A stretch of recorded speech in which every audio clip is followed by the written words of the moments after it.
अम्बेडकर विचार मंच जब बनाया था 1975 में, तब से गांव-गांव में जैसे कोई मरे जानवरों का कोई मांस खाता था तो हम लोग जाकर उसको मनाते थे, डंडे से पीटते भी थे कि मरे जानवरों का मांस नहीं खाना, साफ सफाई से रहना। पार्टी थी, उसी मिनिस्टर के माननीय मंत्री महोदय का ही स्वागत सम्मान और सब था। और फिर वहाँ 2 दिन पहले ही वहाँ से गए थे, टेंट टुकड़ा भी नहीं था वहीं, तब तो सर्च हो गया।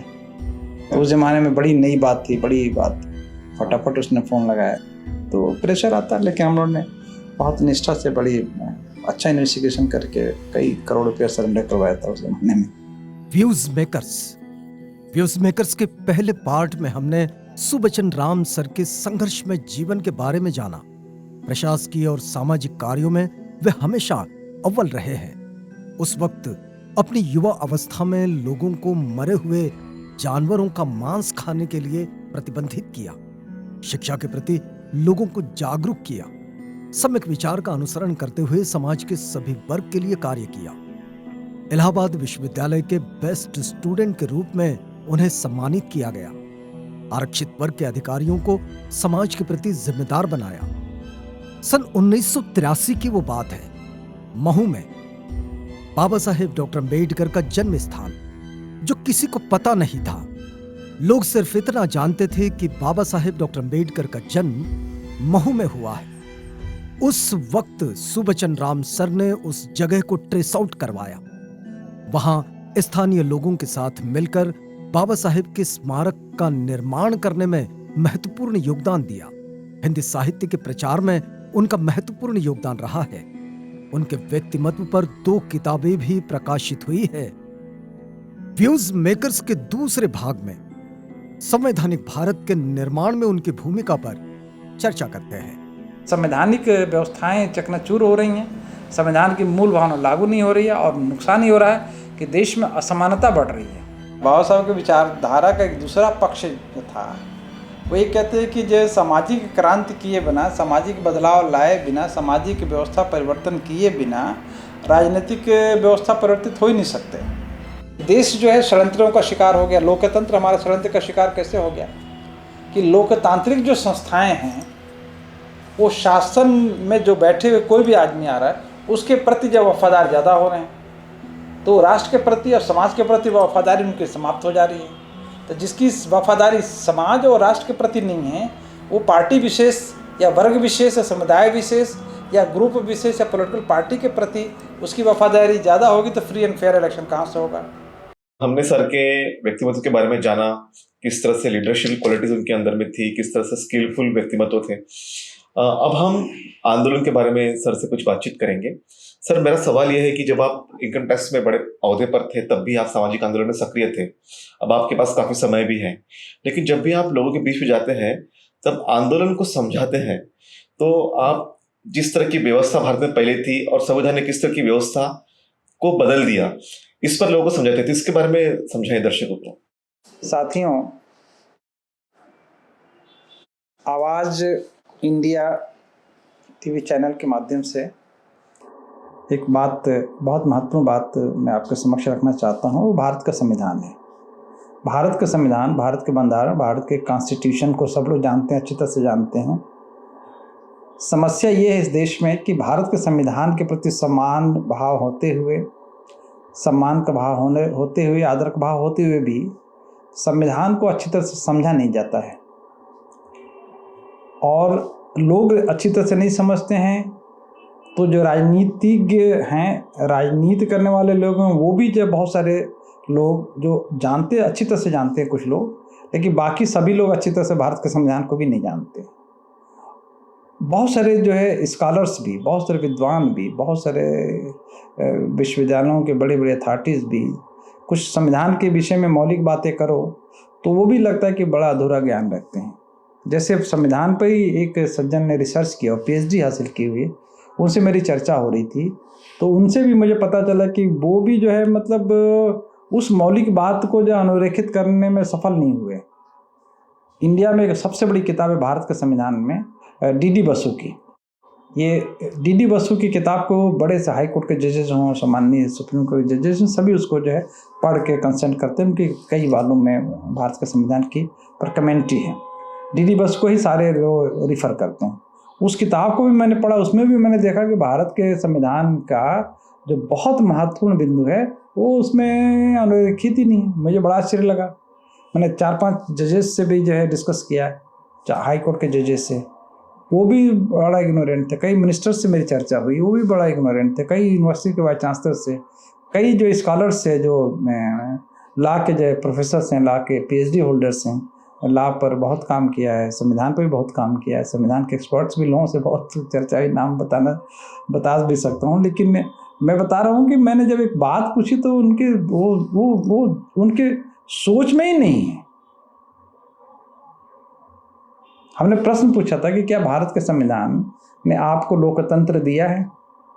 सबने कहा हाँ दिया है। हमने कहा बिल्कुल नहीं दिया है। डेमोक्रेसी दी है? हमने कहा बिल्कुल नहीं दिया है। प्रजासत्तात्मकता? हाँ दिया है। हमने कहा बिल्कुल नहीं दिया है।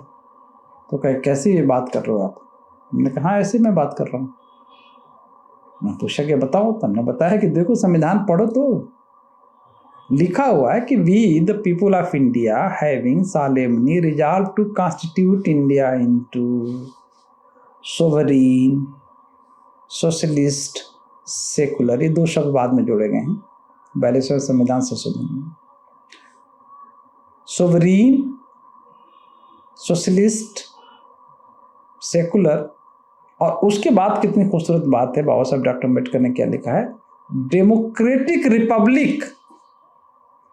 मतलब भारत को डेमोक्रेटिक रिपब्लिक बनाना था, लोगों ने डेमोक्रेसी बना दिया, डेमोक्रेटिक बना दिया। आज भी दुनिया के मैप पर आप देखेंगे तो रिपब्लिक ऑफ इंडिया लिखा हुआ है, भारत गणराज्य लिखा हुआ है। और गणराज्य के विषय में किसी को जानकारी नहीं। यूनिवर्सिटी कॉलेज में भी जाता हूँ, कई जगह में 26 जनवरी को मैं गया, मुझे चीफ गेस्ट के रूप में, मुख्य अतिथि के रूप में बुलाया। मैं पूछा, टीचर से पूछा, स्टूडेंट से भी पूछा, उसके विषय में, गणराज्य के विषय में कुछ नहीं पता है।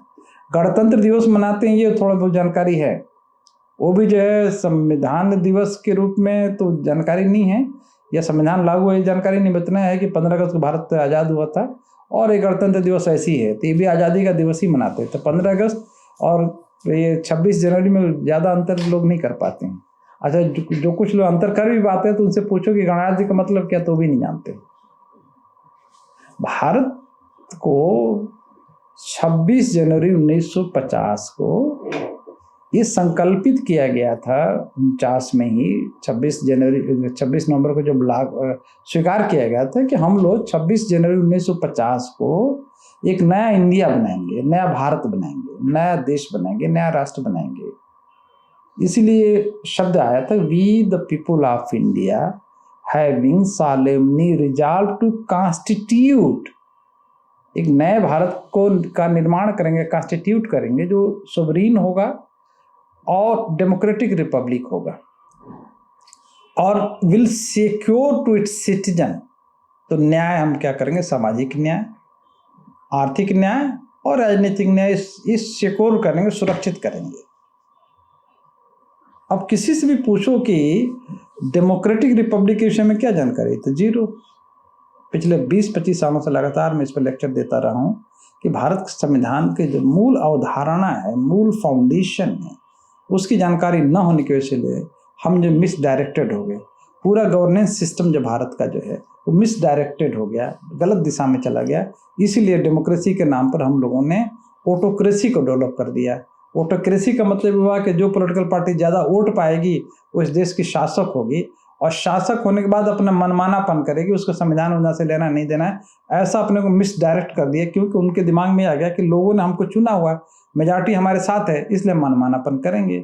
जबकि मेजॉरिटी किसी के भी साथ में हो, वो मनमानापन इसलिए नहीं कर सकता है कि उधर भारत के संविधान में लिखा हुआ है डेमोक्रेटिक रिपब्लिक, मतलब ये हुआ कि democratic republican type of governance चलाओ। Every citizen of the country is the constituent unit, निर्णायक इकाई हर व्यक्ति है।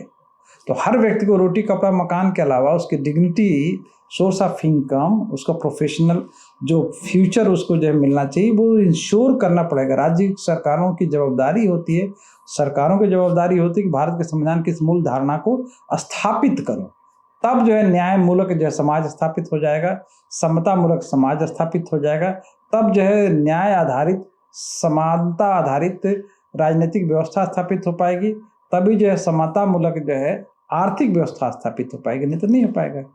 इसलिए यहाँ आर्थिक समानता नहीं आई, इसलिए यहाँ सामाजिक समानता नहीं आई। राजनीतिक समानता भी यही है कि जिसके पास वोट बैंक हो गया वो चाहे वो खरीद ले, चाहे ईवीएम का जो है घोटाला कर ले, और चाहे दबाव दे दे या प्रभावशाली ढंग से जो भी है बूथ कैप्चरिंग कर ले, वो अपने सत्ता में आ गया। सत्ता में आने के बाद मनमानापन करने लगा, वो उसकी संवैधानिक चेतना उसमें आई नहीं, इसलिए कोई democratic republican type of governance को समझता ही नहीं। जब समझेगा नहीं तो मनमानापन करेगा। जब उससे पूछेगा भारत के संविधान की मूल भावना आप लागू नहीं कर रहे हो, कहते नहीं ऐसी क्या बात करते, सब तो लागू हो रहा है, सब हम MP MLA जो भी बन रहे हैं, मिनिस्टर बन रहे हैं, चाहे सब संविधान के तहत हो रहा है।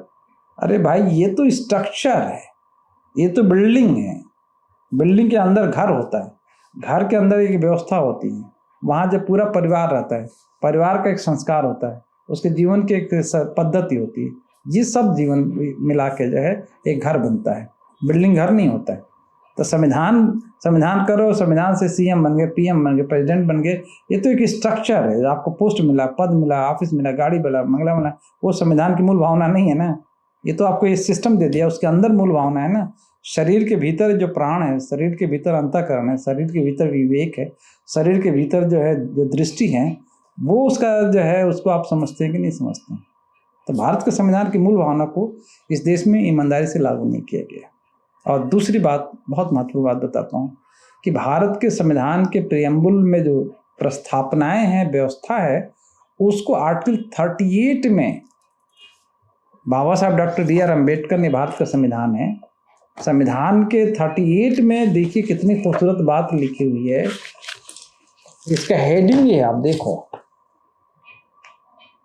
हेडिंग है the state to secure a social order for the promotion of welfare of the people, the state shall strive to promote the welfare of the people by securing and protecting as effectively as it may a social order in which justice, social, economic and political shall inform all the institution of the national life। कि state को एक नया social order सुरक्षित करना पड़ेगा, सुनिश्चित करना पड़ेगा, जिससे लोक कल्याण की वृद्धि होगी और सामाजिक न्याय, आर्थिक न्याय, राजनीतिक न्याय स्थापित होगा। इसकी स्थापना का जो दिशा निर्देश, गाइडेंस, शासन चलाने का भारत का संविधान ने दिया, उसके विषय में सब लापरवाह हैं, गैर जिम्मेदार हैं। विधानसभा में इसमें कभी चर्चा ही नहीं हुआ, कभी पार्लियामेंट में इस पर चर्चा ही नहीं हुई, कभी यूनिवर्सिटी कॉलेजेस में इस पर हुआ नहीं कि भाई स्टेट को एक नया सामाजिक व्यवस्था स्थापित करनी है, नया बनाना है 26 जनवरी 1950 के बाद। तब उसके बाद जो 10, 20, 25 साल ठीक है, देश गरीब था, बहुत सारी परेशानियां थी, बहुत सारी बातें थी, वो धीरे धीरे करके लाइन पर गाड़ी आई, पट्टी पर कहते हैं गाड़ी आई, तो दौड़ने लगी गाड़ी, तो गाड़ी को इस दिशा में ले जाओगे तब बात बनेगी। नहीं तो संवैधानिक व्यवस्थाएं चकनाचूर हो रही हैं, संविधान की मूल भावना लागू नहीं हो रही है, और नुकसान ही हो रहा है कि देश में असमानता बढ़ रही है। असमानता बढ़ रही है, चाहे सामाजिक असमानता बढ़ रही हो, चाहे आर्थिक बढ़ रही हो, राजनीतिक बढ़ रही हो। तो संविधान के खिलाफ जो है, संविधान की मूल भावना के विपरीत है। संविधान सब नाम ले रहे हैं। प्राइम मिनिस्टर जी ने भी कहा था कि आज मैं प्राइम मिनिस्टर बना हूँ, OBC का व्यक्ति, तो संविधान की बदौलत बनी। इंदिरा गांधी जी ने भी कभी कहा था कि आज मैं भारत के प्रधानमंत्री बनी हूँ, भारत के संविधान की वजह से बनी हूँ। राष्ट्रपति महोदया ने भी बोला, उसके पहले भी राष्ट्रपति लोग बोलते रहे कि हम जो छोटे वर्ग से आते हैं, लेकिन भारत के संविधान की देन है कि आज हम राष्ट्रपति हैं। सारे के सारे गवर्नर से बोलते हैं, जितने इंपॉर्टेंट लोग सब बोलते हैं कि नहीं साहब, भारत के संविधान ने और भी बड़ी बात कह दी है कि आज जो है भारत के जो 7 स्टेट, जो नॉर्थ ईस्ट के स्टेट्स हैं, असम, मेघालय, वो भारत का संविधान यदि इस तरह का खूबसूरत संविधान नहीं होता तो कब कब विखंडित हो जाते। क्योंकि वहाँ के लोगों ने एक नारा बहुत पहले दिया था कि we are not Indian by race, we are Chinese by race, we are not part and parcel of India. उस परिस्थिति में जब भारत का संविधान लिखा गया, भारत के संविधान में इतनी खूबसूरती से बाबा साहब ने उनको शेड्यूल 5 और 6 में स्पेशल राइट्स दे दिया इसकी वजह से सारे आदिवासी मूल निवासी भारत के साथ जुड़ के सम्मान के साथ जिंदगी रह के आज जो है मिजोरम कहाँ से कहाँ पहुँच गया, अरुणाचल प्रदेश, हिमालय, आपका असम, ये सब जो है त्रिपुरा, ये सभी मणिपुर, ये सब आगे बढ़ रहे हैं भारत के साथ जुड़ के, कंधे से कंधे मिला के। ये भारत को संगठित और एकीकृत करने का बाबा साहब डॉक्टर अम्बेडकर का ये प्रयास सफल रहा है।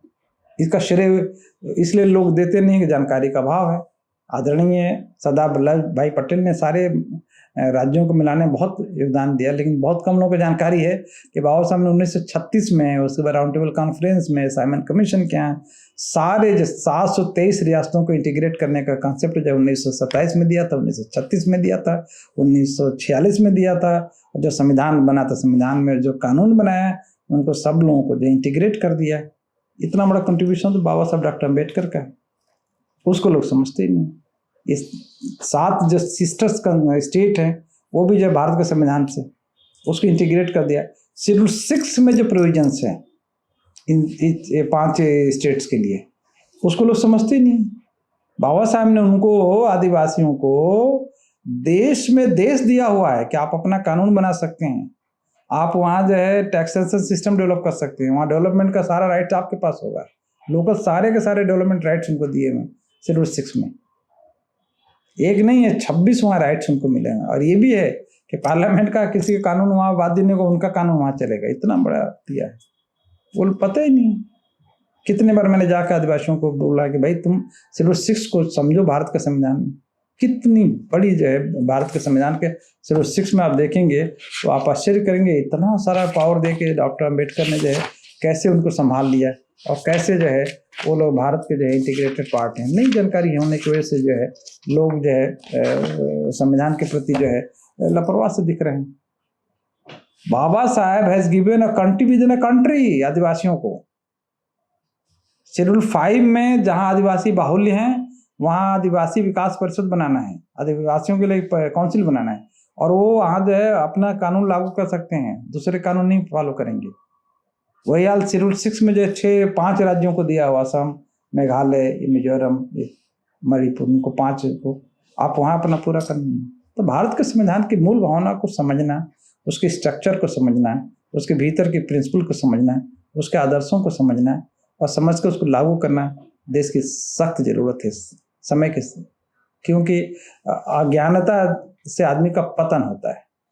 और जो संवैधानिक अज्ञानता, संवैधानिक रूप से जो जागरूक नहीं है, जानकार नहीं है, वो देश को दिशाहीन कर देंगे, खुद दिशाहीन रहेंगे और समाज को, राष्ट्र को दिशाहीन करते जाएंगे। ये देश की सबसे बड़ी विडंबना है। जितने राष्ट्रवाद के नारे लगाने वाले लोग हैं वो संविधान का जो खुलेआम उल्लंघन कर रहे हैं, अपना मनमानापन कर रहे हैं, अपनी जातीय सर्वोच्चता को स्थापित करने के लिए रात दिन संघर्ष कर रहे हैं, अपने जो है सांस्कृतिक जो सर्वोच्चता को स्थापित करने में मरने मारने को तैयार हो रहे हैं। ये देश के संविधान के खिलाफ जो है खुलेआम जो है एक राष्ट्रद्रोह का काम है। ये संविधान के प्रति वफादारी नहीं है, और जो संविधान के प्रति वफादार नहीं होगा वो कभी राष्ट्र के प्रति वफादार नहीं हो सकता। जो राष्ट्र के प्रति वफादार नहीं हो सकता कभी संवैधानिक राष्ट्र और संवैधानिक समाज के प्रति वफादार नहीं हो सकता। वो सम्यक राष्ट्र और सम्यक समाज का निर्माण कर ही नहीं सकता। ऐसे लोग जो है सक्रिय हो गए हैं, ऐसे लोग जो है ज़्यादा जो है हो रहे हैं, और वाटा पोत कर भंडारी बनना, हाथ में प्याज लेके खानसामा बनना, कुक बन रहे हैं। ये वो लोग हैं जो भारत के सचमुच दुश्मन हैं, वो लोग हैं जो भारत का सचमुच भला नहीं चाहते, वो लोग हैं जो भारत को विखंडित करना चाहते हैं, वो लोग हैं जो जातिवाद का बढ़ावा देकर जो जाति का जहर पैदा करके लोगों को, जातियों को जेल में कैदी बनाना चाहते हैं। ये वो लोग हैं जो जातिवाद को बढ़ावा देकर समाज को जो विखंडित करके जो है राष्ट्र को विखंडित करने का जो दुष्प्रयास कर रहे हैं, उस दुष्प्रयास को जो है सफल न होने देने के लिए जो है फूले अम्बेडकर विचारधारा के लोग जो है आज बड़ी तन्मयता के साथ, बड़ी लगन और निष्ठा के साथ जो लग रहे हैं। तो मेरा राष्ट्र से, सभी श्रोताओं से, सभी दर्शकों से निवेदन है कि भारत को एक हिंदू राष्ट्र नहीं, सिख राष्ट्र नहीं, पारसी राष्ट्र नहीं, मुस्लिम राष्ट्र नहीं, जैन राष्ट्र नहीं, बौद्ध राष्ट्र नहीं, बल्कि भारत को संवैधानिक राष्ट्र बनाने के लिए सक्रिय रहिए। जिस दिन ये देश संवैधानिक राष्ट्र बनेगा, सभी धर्मों का सम्मान अपने आप सुरक्षित रहेगा, सभी व्यक्ति का सम्मान सुरक्षित रहेगा, सभी संप्रदाय का सम्मान सुरक्षित रहेगा, सभी सांस्कृतिक समूहों का सम्मान सुरक्षित रहेगा, सभी समुदायों का जो सम्मान सुरक्षित रहेगा, और राष्ट्र जो है मजबूत होगा, प्रगतिशील रहेगा और शाश्वत रहेगा। जब आप लोगों को समझाते हैं तो जिस तरह से भारत में इतने सालों से ब्राह्मण अधिव्यवस्था थी, मुगल्स आए, अंग्रेज आए, लेकिन फिर भी वर्चस्ववाद कायम था।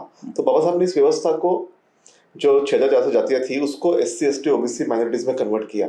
तो इस व्यवस्था को किस तरह से बाबा साहब ने कन्वर्ट किया, आज किस तरह से व्यवस्था आज इम्प्लीमेंट हो रही है, इसके बारे में बताएं।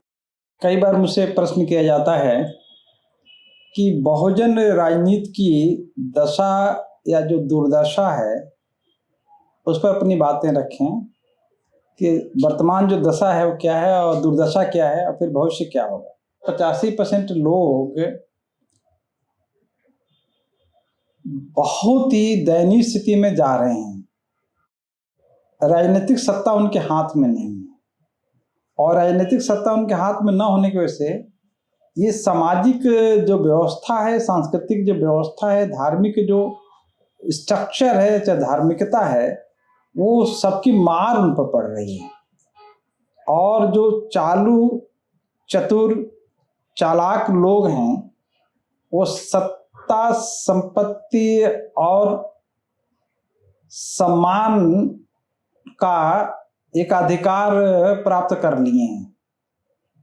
तो जो सत्ता, संपत्ति और सम्मान का एकाधिकार कुछ हाथों में सुरक्षित हो गया, वहां संचरित हो गया, उससे बहुजन समाज के लोगों को मुक्त कैसे किया जाए, ये प्रश्न आ रहा है। उसका उत्तर मैं दे रहा हूँ, अपनी बात रख रहा हूँ। उत्तर तो क्या दूंगा, एक बात अपनी रख रहा हूँ कि देखिए, बहुजन समाज के नेताओं ने सबसे बड़ी ऐतिहासिक गलती ये की कि वो समाज निर्माण के कार्य में नहीं लगे रहे और बाबा साहेब के विचार को लेके कि भाई सत्ता सभी समस्याओं की कुंजी है, तो उनको लगा कि तुरंत हम सत्ता पा जाएंगे तो सारी समस्याओं का समाधान हो जाएगा। ये एक पक्ष है बाबा साहेब के विचार का। बाबा साहेब की विचारधारा का एक दूसरा पक्ष था, वो ये कहते हैं कि जो सामाजिक क्रांति किए बिना, सामाजिक बदलाव लाए बिना, सामाजिक व्यवस्था परिवर्तन किए बिना राजनीतिक व्यवस्था परिवर्तित हो ही नहीं सकते। तो जो सामाजिक परिवर्तन का जो बिगुल बाबा साहब ने बजाया, उसको बिना समझे ही लोग राजनीतिक परिवर्तन की तरफ बढ़ चले। अच्छा, कुछ लोगों को सत्ता मिल भी गई, तो सत्ता मिल भी गई, वो शासक बन गए। वो शासक बन गए भी तो क्या कर लिया है, ज्यादा कुछ नहीं कर पाएंगे वो, क्योंकि उनके हाथ में शासन आया है, उनके हाथ में प्रशासन नहीं आया। तो शासन लेके भी क्या करोगे जब प्रशासन तुम्हारे हाथ में नहीं है। तो दूसरी बात कि शासन आपके हाथ में आ जाए और समाज पर आपकी नजर न हो, तो समाज का निर्माण किए बिना, एक तो पहले शासन तुम्हारे हाथ में नहीं आएगा, बिना समाज निर्माण के राज नहीं मिलता है। अच्छा, बिना समाज निर्माण किए भावावेश में, भावनाओं की वजह से या समय के परिस्थितियों के हिसाब से लोग जो मान लो किसी एक पॉलिटिकल पार्टी को या बहुजनों की किसी पार्टी को मान लो कि वोट दे के उन्होंने शासन देने का, शासन सौंपने का काम कर दिया, सत्ता आपके हाथ में आ गई। तो सत्ता हाथ में आने के बाद भी आप कोई अच्छा काम इसलिए नहीं कर पाएंगे कि आपका लक्ष्य जो है समाज निर्माण नहीं। तो समाज बिना बनाए राज मिल भी जाए, उसमें स्थायित्व तो नहीं होता है, वो दिशाहीन होता है।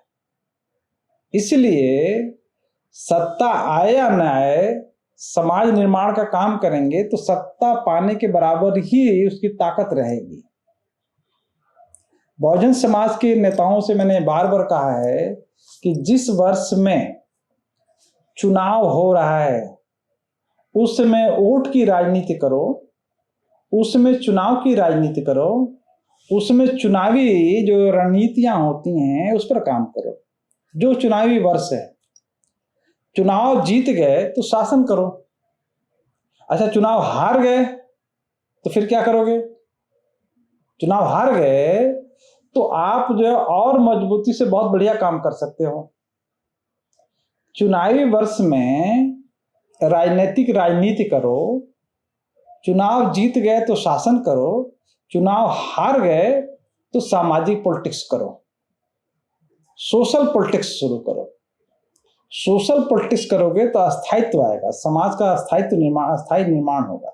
और समाज का जब अस्थायी निर्माण होगा तो तुम्हारे हाथ में, तुम्हारे पैरों में जो राज अपने आप आ जाएगा।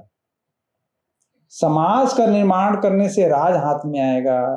समाज का निर्माण किए बगैर आपके हाथ में, पैर पर, जहां भी कह लीजिए, सर पे राज नहीं आ सकता। और बिना समाज निर्माण किए यदि राज मिल भी जाएगा तो वो किसी काम का नहीं रहेगा। इसका उदाहरण बिहार है, सबसे बड़ा। पिछले 27 सालों से बिहार में ओबीसी का शासन चल रहा है। सम्राट अशोक के बाद, बृहद्रथ की मृत्यु के बाद पहली बार ऐसा मौका मिला है पिछले 27 या 32 साल से कि लगातार बिहार में ओबीसी का शासन है। 32 साल के ओबीसी के शासन के बाद भी ओबीसी का जो बिहार में उतना बड़ा विकास नहीं हो पाया। क्यों नहीं हो पाया? जितने भी जो है कर्पूरी ठाकुर से लेकर जो है जितने भी महापुरुष वहाँ हैं, बीपी मंडल से लेकर बाद में नीतीश कुमार जी, लालू प्रसाद यादव जी, रबड़ी जी, तमाम नेता जो बहुजन समाज के कह लीजिए, शूद्र समाज के कह लीजिए, ओबीसी का कह लीजिए, ये उसका शासन जो पिछले 32 साल से लगातार चल रहा है। बीच बीच में गैप भी हो गया तो भी उनका शासन 32-35 साल को 32 साल के शासन में भी ओबीसी का जो है जो सम्यक विकास और बहुत बड़ा विकास जो होना चाहिए नहीं हो पाया। क्यों नहीं हो पाया? कि आपके हाथ में शासन आया, प्रशासन तो आया नहीं। और आप बिना समाज निर्माण किए सत्ता पाए हुए हो, क्योंकि वोट के टाइम पर वोट दे देते हैं, भावावेश में कह लीजिए, चाहे राजनीतिक परिवर्तन के लिए कह दिए, वोट तो दे दिया। लेकिन वो समाज संगठित ना होता है, वो समाज का निर्माण न होने की वजह से वो कलेक्टिव कॉन्शियसनेस नहीं रहती है, सामूहिक जन चेतना नहीं रहती है, सामूहिक जो है फोकस जो है ताकत नहीं रहती है, जिसका परिणाम हुआ कि लालू प्रसाद यादव जी जो है जो जेल में गए थे तो पूरा समाज सिर्फ जो है देख रहा था, क्योंकि निर्माण ही नहीं हुआ उसका। नहीं तो दुनिया की कोई ताकत ऐसी नहीं थी या कोई ऐसा जेल नहीं था जो लालू प्रसाद यादव को जेल में रख नहीं सकते। क्योंकि जो आंदोलन जो है तभी होगा ना जो आप समाज निर्माण करेंगे, समाज के लिए काम किए रहेंगे ईमानदारी और निष्ठा से। समाज तैयार ही नहीं होगा, कोई भी बहुजन नेता जेल में जाएंगे उसके लिए समाज आएगा नहीं, क्यों? समाज का निर्माण तो किया नहीं। लेकिन जब समाज का निर्माण करेंगे और समाज के लिए काम करेंगे, समाज के लिए सेक्रीफाइस करेंगे, समाज का विकास करने के लिए जो है आप जो कुछ भी करेंगे, तो उसके लिए कोई भी आपके विरोधी जो है आपके खिलाफ कोई भी कार्रवाई करेगा, कुछ भी करेगा, तो आप नहीं मुकाबला कर पाएंगे, समाज मुकाबला करके दिखा देगा। कोई ताकत नहीं है जो आपको जेल में डाल दे, कोई ताकत नहीं है जो इस देश में जो है आपको जो है दलित कर दे, चाहे दबा दे, कुचल दे, है ही नहीं।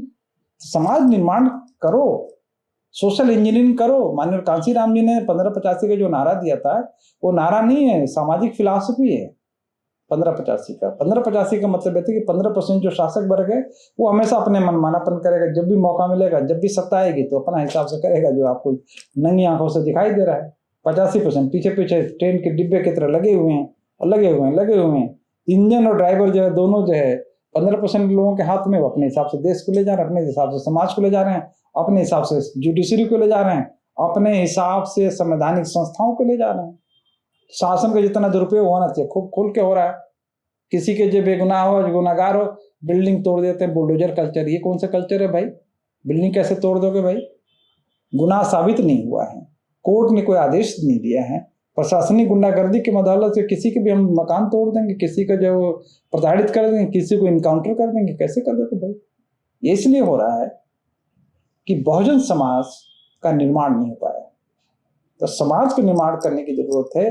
नहीं तो बहुजन नेता लोग जितना भी होशियार बने, जितना भी अपने को काबिल बने, जितना भी अपने को प्रबुद्ध बने, जितना भी अपने को विद्वान बने, वो मूर्ख के मूर्ख ही रहेंगे। इसका कारण यह है कि वो राजनीति करते हैं, इसका उनको जानकारी है, लेकिन उन पर राजनीति होती इसको जानकारी नहीं है।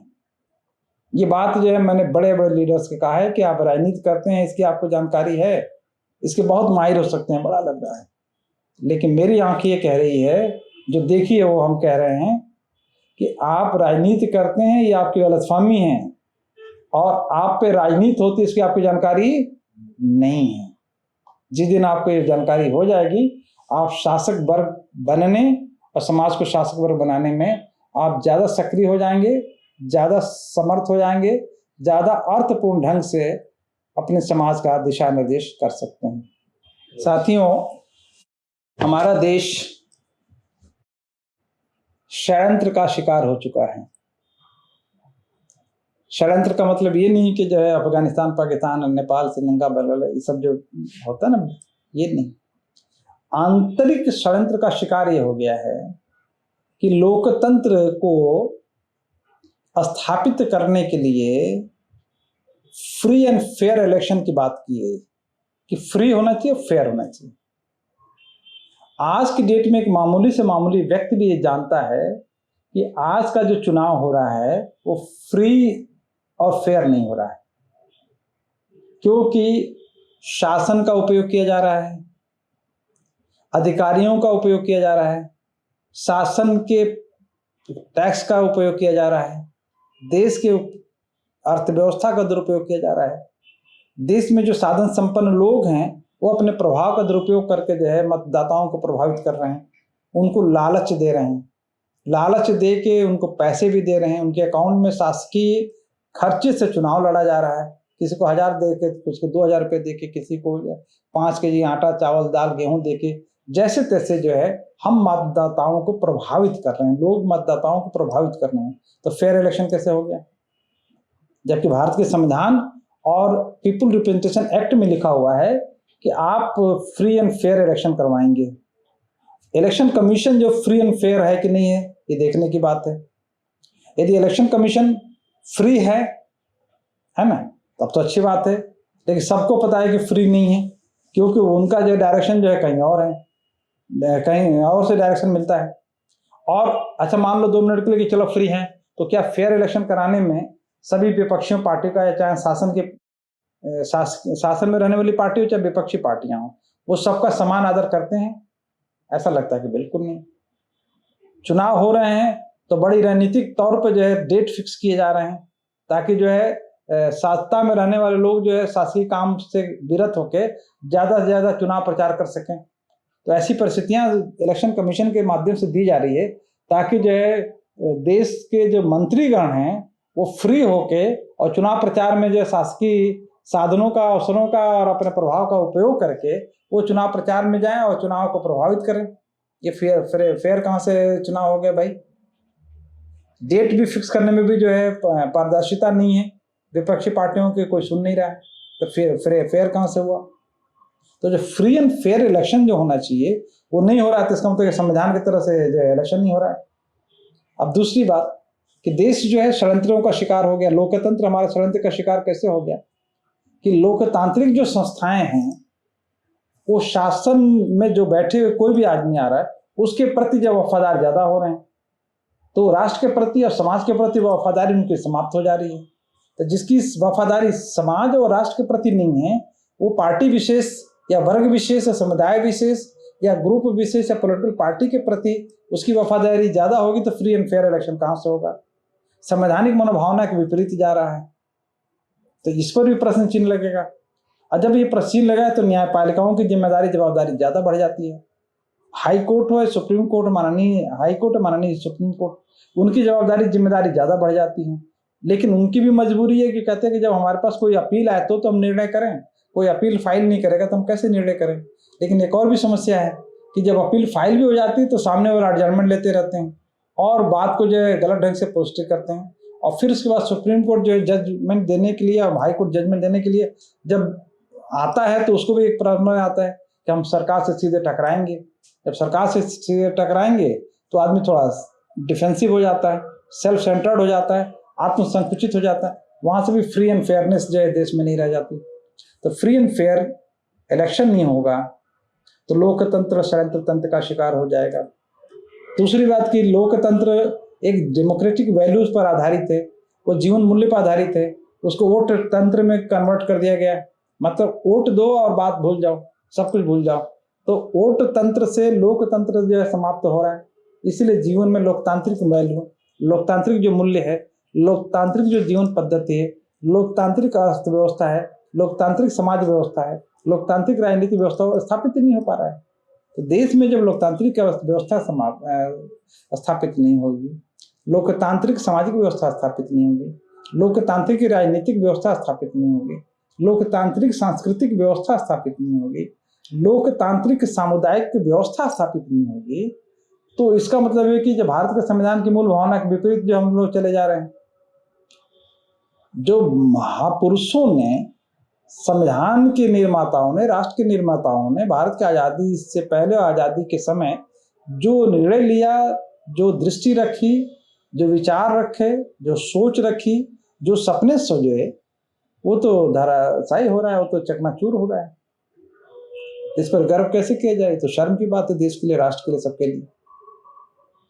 इसलिए हमारा निवेदन है पूरे समाज से, पूरे राष्ट्र के लोगों से कि इस समय बहुत मुफीद समय, बहुत एकदम मैच्योर समय आ गया है कि आप फ्री फेयर इलेक्शन करवाएं। उसके लिए जो है जो कुछ भी जितनी भी सेक्रीफाइस करने, कुर्बानियां देने के लिए तैयार बैठे, हम लोग भी यही काम कर रहे हैं। उसके अलावा जो है लोकतंत्र को षड्यंत्र तंत्र का शिकार न होने दें, लोकतंत्र को वोट तंत्र का शिकार न होने दें। फ्री एंड फेयर इलेक्शंस करवा के जो है सम्यक राष्ट्र के निर्माण के लिए सम्यक शासन पद्धति का विकास होना चाहिए। सम्यक शासन पद्धति भारत में स्थापित हो, जिसमें संवैधानिक मूल्य, संवैधानिक सिद्धांत जो है सबका प्रेरक जो है तत्व रहे, आदि स्रोत रहे। ये जब तक नहीं होगा, राष्ट्र जो कभी हमारा सम्यक नहीं हो सकता, राइटियस नहीं होता, सदमार्गी नहीं हो सकता, और इसका जो है ऊर्ध्वांगी विकास नहीं हो सकता, सही प्रगति नहीं हो सकता। इसलिए मेरा आप सभी लोगों से निवेदन है कि समय पर जागरूक हो जाएं, चेतनशील हो जाएं, और एक नए राष्ट्र के निर्माण के लिए जो है फ्री एंड फेयर इलेक्शन, और जो षड्यंत्र तंत्र का लोकतंत्र हमारा शिकार हो रहा है, षड्यंत्रकारियों के हाथ में जैसे ये देश चला जा रहा है, राजनीति के माध्यम से अर्थव्यवस्था षड्यंत्रकारियों के हाथ में चला जा रहा है, षड्यंत्रकारियों के हाथ में जो शेयर मार्केट चला जा रहा है, षड्यंत्रकारियों के हाथ में जो देश के संसाधन चले जा रहे हैं, षड्यंत्रकारियों के हाथ में जो देश का शिक्षा व्यवस्था चली जा रही है, षड्यंत्रकारियों के हाथ में कानून व्यवस्था चला जा रहा है, षड्यंत्रकारियों के हाथ में देश की संवैधानिक संस्थाएं चली जा रही हैं, षड्यंत्रकारियों के हाथ में देश के उस तमाम अवसर चले जा रहे हैं जिन अवसरों की समान वितरण करने की जरूरत थी, जो संकेंद्रित हो रहा है। एक यूनिवर्सिटी का भी रिसर्च कर लीजिए तो पता लगे कि जाति विशेष के लोग वहाँ पूरा के पूरे बहुतायत हैं, बाकी लोगों को उस यूनिवर्सिटी में कोई एंट्री ही नहीं है। बहुत सारे रिसर्च सेंटर्स हैं, भाभा में जाकर रिसर्च कर लीजिए, भाभा में एटॉमिक रिसर्च सेंटर में, वहाँ पता लगे कि एक दो जाति विशेष के लोगों का वर्चस्व है, बाकी लोगों का वहाँ वर्चस्व ही नहीं है। ऐसे बहुत सारे जगह हैं जहाँ रिसर्च करने पर पता चलेगा कि जातीय वर्चस्व जो है कायम है, और स्टैटिस्टिकल जो पोस्टिंग होती है उसमें एक दो जातियों के लोगों को जो है महत्व दे के जो है उनको जो ऐसे कि वही देश के रक्षक हैं, वही देश के कस्टोडियन हैं, वही देश के मालिक हैं, वही देश के सबसे बड़े राष्ट्रभक्त है, राष्ट्रवादी हैं, उनको बैठाया जाता है और बाकी लोगों को इग्नोर किया जाता है। बाकी लोगों को जो है वहाँ से एक तरह से विरत किया जाता है, उनको वहाँ से रिमूव किया जाता है, चाहे हटाया जाता है या वो अवसर नहीं दिया जाता है। ये भी एक राष्ट्रीय षड्यंत्र है, इसको भी मैं राष्ट्रीय षड्यंत्र मानता हूँ। इसलिए समाज जागरण की सख्त जरूरत है। देश के प्रिय नागरिकों, सभी सम्मानित प्रबुद्धजन, बौद्ध धर्म के विषय में लोगों को जानकारी बहुत है, अच्छी से अच्छी जानकारी है। मुझसे भी जब प्रश्न करते हैं तो मैं भी अपनी बात रखने की कोशिश करता हूँ। बौद्ध धर्म नहीं है, एक धम्म है। धम्म का मतलब मार्ग होता है। बौद्ध धर्म को अच्छी तरह से समझने के लिए सिर्फ पंचशील, अष्टांगिक मार्ग, 10 पारमिताएं और 38 मंगल कर्म, बस इतना समझ जाएं तो बौद्ध धर्म के जीवन की जो फिलॉसफी है, सामाजिक जो जीवन जीने का जो तौर तरीका है, सब समझ आ जाएगा। तो बौद्ध धर्म की सबसे खूबसूरत बात इन्हीं 3 अध्यायों में समाहित है।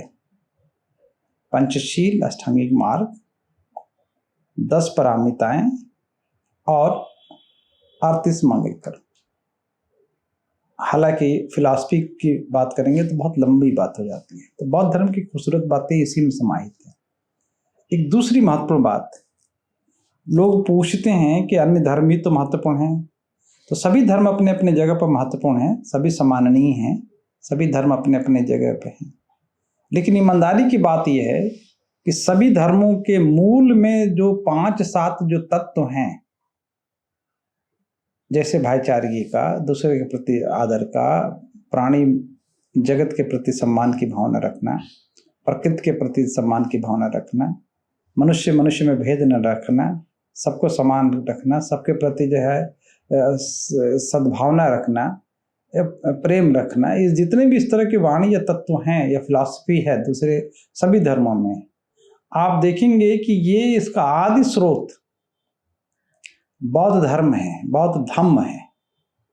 क्योंकि बुद्ध पहले महापुरुष हैं जिन्होंने विश्व को आचरण की सभ्यता दी, संस्कृति को सम्यक बनाया, राइटियस किया, और जीवन को जीने का जो मार्ग है, सामाजिक जीवन को जीने का जो शर्तें हैं, उसको पहली बार सार्वजनिक तौर पर व्याख्यायित किया, समझाया और हर व्यक्ति को वैज्ञानिक सोच दिया। बुद्ध धर्म, इसलिए मैं किसी स्पीच में, किसी वक्तव्य में मैंने बोला था कि बाकी धर्म फूलों के समान हैं, लेकिन उसमें जो खुशबू है वो बौद्ध धर्म का है। क्योंकि नैतिकता का पाठ पढ़ाने वाला धर्म, सात्विकता का पाठ पढ़ाने वाला धर्म, पवित्र आचरण करने वाला धर्म, शराब विरोधी, ईर्ष्या द्वेष को समाप्त करने वाला है, सहज जीवन जीने का मार्ग देने वाला है, लोगों को मंगल कर्म पर उत्प्रेरित करने वाला है, लोगों के जीवन में 10 पारमिताओं का स्थापना करने वाला है, लोगों को सद्भावी बनाने वाला है, अखंड मानवीयता को प्रस्थापित करने वाला धर्म बुद्ध धर्म है। बाकी धर्म अच्छे हैं, उसमें रिचुअल्स बहुत है, कर्म कांड है, पूजा पद्धति है। मनुष्य अपने धर्म के इस चक्कर में वो कर्मकांडी ज्यादा हो जाता है, रिचुअल ओरिएंटेड हो जाता है, लेकिन वो धम्म मार्ग इसीलिए नहीं हो पाता है, धार्मिकता उसमें इसीलिए नहीं आती है कि वो आचरण पे नहीं ले पाता है। जैसे कोई नारा देता है कि वसुधैव एकम कुटुंबकम, पता चलता है कि भाई नारा तो दे दिया वसुधैव एकम कुटुंबकम का, लेकिन उसके घर द्वार में जो है इतनी दूरी है कि किसी शेड्यूल कास्ट जिसको कहते हैं ना आधुनिक युग में, वो उसके घर के दरवाजे तो क्या, वो आंगन तो क्या, आपका जो है उसके जो है सहन तक नहीं पहुंच सकता, किचन रूम में तो जाने की बात ही अलग हो जाती है। तो वसुधैव एकम कुटुंबकम का क्या मतलब हुआ भाई? ये तो नारा हो गया। कुत्ते बिल्ली को साथ में खिला सकते हैं, लेकिन जो है कोई आदिवासी को नहीं साथ में खिला सकते, कोई वनवासी को नहीं कर सकते, किसी हरिजन को जो शब्द दिया हुआ है या दलित शब्द दिया हुआ है उसको साथ में नहीं ले सकते साहब। मुसलमानों का हम मलच्छ कहेंगे साहब, वो अलग रहेंगे। तो फिर वसुधैव एकम कुटुंबकम का नारा क्या मतलब हुआ? इसका मतलब खोखला नारा हो गया। तो धर्म का आचरण हो ही नहीं सकता। जो समाज, संप्रदाय या धार्मिक समूह अखंड मानवीयता में विश्वास नहीं रखता है, उसके आचरण में नहीं है, वो धार्मिक हो ही नहीं सकता। धर्म का प्रपंची हो सकता है, धर्म का पाखंडी हो सकता है, धर्म का जो वितंडावाद खड़ा कर सकता है, लेकिन धार्मिक नहीं हो सकता। बुद्ध धर्म इससे बहुत ऊपर है। इसीलिए जैन धर्म बुद्ध धर्म साम्य रखते हैं, साम्यता रखते हैं। जैन धर्म में ज़्यादा रिजिडिटा आ गई, बहुत रिजिडिटी है, लेकिन सहजता वो बुद्ध धर्म में आ गया। इसलिए धर्म जो विश्व का सबसे महान धर्म माना जाता है। और ये मैं नहीं कर रहा हूँ, यूनाइटेड नेशंस ने अभी 1999 में जनरल असेंबली में 15 दिसंबर 1999, 15 दिसंबर 1999 को एक रेजोल्यूशन पास किया। रेजोल्यूशन संख्या है 54/155, 54/155, दिनांक 15 दिसंबर 1999। उसने कहा कि वैशाख दिवस जो तथागत गौतम बुद्ध का, भगवान गौतम बुद्ध का जन्म दिवस है, परिनिर्वाण दिवस है और ज्ञान दिवस है। जिस दिन उनको ज्ञान प्राप्त हुई, जिस दिन उनका जन्म हुआ और जिस दिन उनको परिनिर्वाण प्राप्त हुआ, तीनों तिथि एक ही मानी जाती है, उसको वैशाख दिवस कहते हैं। वैशाख दिवस को अंतर्राष्ट्रीय दिवस घोषित किया। यूनाइटेड नेशंस जो संयुक्त राष्ट्र संघ न्यूयॉर्क में है, पूरे दुनिया का संघ है, वहाँ ये रेजोल्यूशन पास किया गया।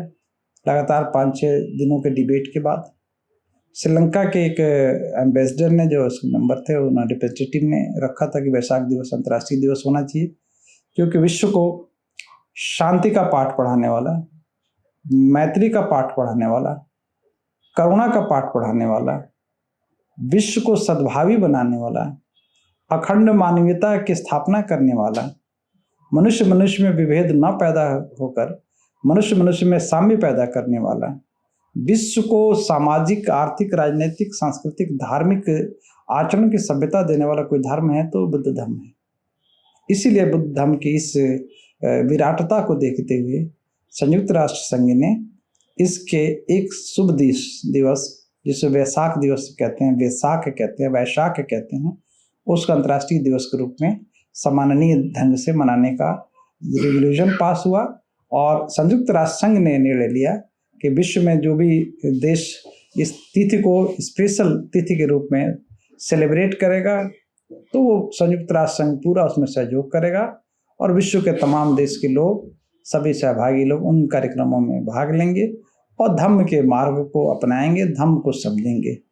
इस सिलसिले में थाईलैंड में कार्यक्रम हो चुके हैं, ताइवान में हो चुका है, श्रीलंका में हो चुका है, चीन में अभी प्रपोज था, कोरोना के टाइम पर अभी नहीं हुआ है। दुनिया के लगातार 1999 से लेकर 2000 से लेकर अभी लगातार 2019 तक 20 तक हुआ है। 21-22 में कोरोना की वजह से जो है नहीं हुआ, तो चीन में प्रस्थापित था वैशाख दिवस का। फिर इस साल जो है वैशाख दिवस मई में ये होने वाला है थाईलैंड में, और चीन का भी वो है, दावा है कि हमारे यहाँ होना चाहिए। तो अभी सुनिश्चित हो जाएगा ये भी फरवरी के आखिरी में कि वैशाख दिवस संयुक्त राष्ट्र संघ से कहाँ मनाया जाता है। तो ये बहुत महत्वपूर्ण विषय है जिसको पूरे विश्व को, पूरे देश को जानना चाहिए। सर ने आज हमसे बहुत विस्तार से बातें की और बहुत सारे कंसेप्ट्स को समझाया। सर के बचपन के संघर्ष से लेकर उनके व्यक्तित्व में कैसे डेवलप होते गया, कैसे वो लीडरशिप क्वालिटीज उनके अंदर में डेवलप थी, किस तरह से उन्होंने अपने डिपार्टमेंट में रहते हुए भी डिपार्टमेंट को भी एक नई ऊंचाई दी, साथ ही साथ समाज में जाते हुए भी समाज को नई नई बातों से विशेषता जो मुझे पता नहीं थी उसको प्रॉपरली डिफाइन करके सर ने काफी काम भी किया है, निरंतर काम करते रहते हैं। और जिस तरह सर ने खारिज किया है सारी, एक शब्द में कहा है कि शमन संस्कृति के खिलाफ ब्राह्मण संस्कृति का एक संघर्ष है, तो मुझे लगता है कि आज के इस इंटरव्यू के माध्यम से बहुत सारा प्रबोधन आप लोगों का हो जाएगा। और सर, आप हमारे बीच में आए, हमें इतना सारा समय दिया, उसके लिए आपका बहुत बहुत शुक्रिया। धन्यवाद। धन्यवाद।